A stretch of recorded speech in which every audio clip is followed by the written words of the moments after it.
Anyway, back to my real reason for putting my hand up is that to speak to Bernice's question about how on earth are we going to get this done politically? I was part of, okay, so let's rule out the LNP, because even if we did convince them, they'd do a hash of it and do fiber to the node or something.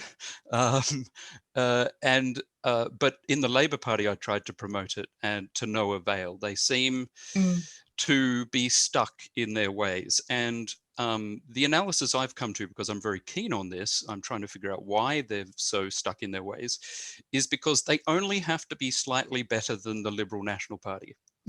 And it's against their best interests to win an election to be anything but that. So I respect their stance, I get it. In order to make a difference, you have to move the political window.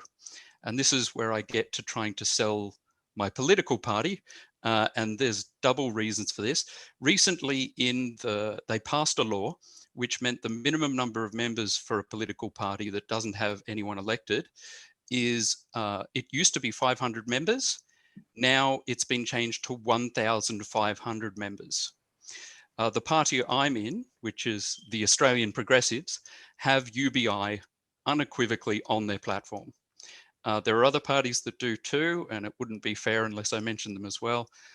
It seems the Science Party is behind it. The Pirate Party have a version of BI, which is similar to Troy Henderson's. And I think that, I know that Tim Hollow is trying to promote it in the Greens. We've had the Pirate Party on, Alex Jago from the Pirate Party, to discuss their negative income tax plan. I believe that was our last meeting before this one a month ago. So in any case, if you are struggling to wonder how you can help in this, I would strongly recommend helping and joining one of these parties, especially mine, because we've only got 3 months to make sure we have 1,500 members. And they make us do an audit, which is incredibly labor intensive for people who aren't paid to do any of this. So the more members we can get, the better. So if you're looking for a way to promote UBI, join at least one of these minor parties. I fear, as much as I respect the Labor Party and the members in it, there doesn't seem politically anyway within the party to actually move the Overton window. That's my 5 cents. Yeah, I do also think that it's not just a question of they only need to be slightly better than the Liberals. I do think there are a lot of people in Labor who have a genuine ideological problem with basic income, for the same reason that we've found that a lot of folks in the union movement have a problem with it, which is that they are really attached to a certain model of work. We were really excited last year when the United Workers Union came out in favour of a basic income, and they're the first big union to do that. And they're a union that's very relevant to Anglicare Australia. They represent aged care and a few relevant industries to us. And they're doing some interesting things in general, actually.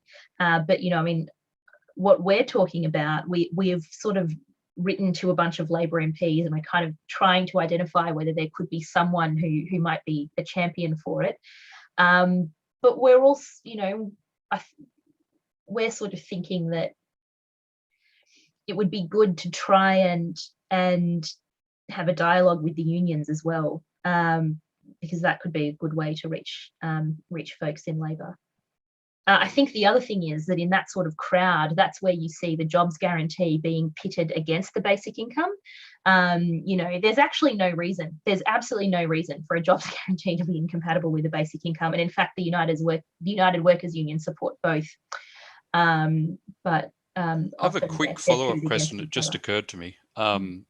Emma Watson, who's the head of the Per Capita Institute, it seems that her one major holdout argument against a universal basic income is the fear of the complete erosion of necessary targeted welfare, such as disability payments. I've thought about this bit, and you can't disprove something like that unless you try a UBI. But I get the reservation. There is a distinct risk because you reduce its necessity, and therefore it has a higher chance of erosion, like we see with so many other targeted policies. Do you have any thoughts on that? Yeah, that's a good point. And to be honest, one I hadn't put a huge amount of thought into. I think the thing that we've always said is that the poverty line is actually different for different people. The Henderson poverty line, which is the one that we use, if you look at it, there's like, 12 bloody different poverty, whether you're depending on how many children you have and whether you're working or not working. One of the things I find really baffling is there's like two poverty lines. There's one poverty line for people who are working and another poverty line for people who aren't working. And if you aren't working, the poverty line is lower. So I'll never really understand why that is, but I digress completely. But it also depends on how much you spend on housing. The poverty line, the Henderson poverty line, assumes that you're only spending 30% of your income on housing, which, as we all know, is just not the reality in Australia. So for us, it's really about how much money do you have left after you've spent what you need to spend to be housed. So for us, it's really, again, about the focus on the outcome. And it's not just folks with disabilities, all kinds of other people might need to be paid in a different way for them to achieve an income above the poverty line. I don't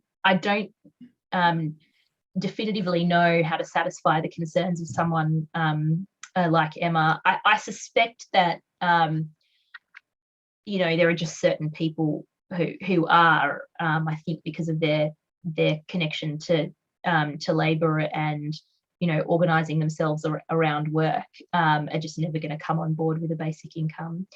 But I think it is absolutely possible to guarantee that everybody has what they need to live a proper, decent, comfortable life. And I think for us, that's just what the focus has to be on, sticking with the outcome and not getting distracted by all of these kind of side arguments about the process and the model. Because I think if you're committed to the outcome, you can design a process that works.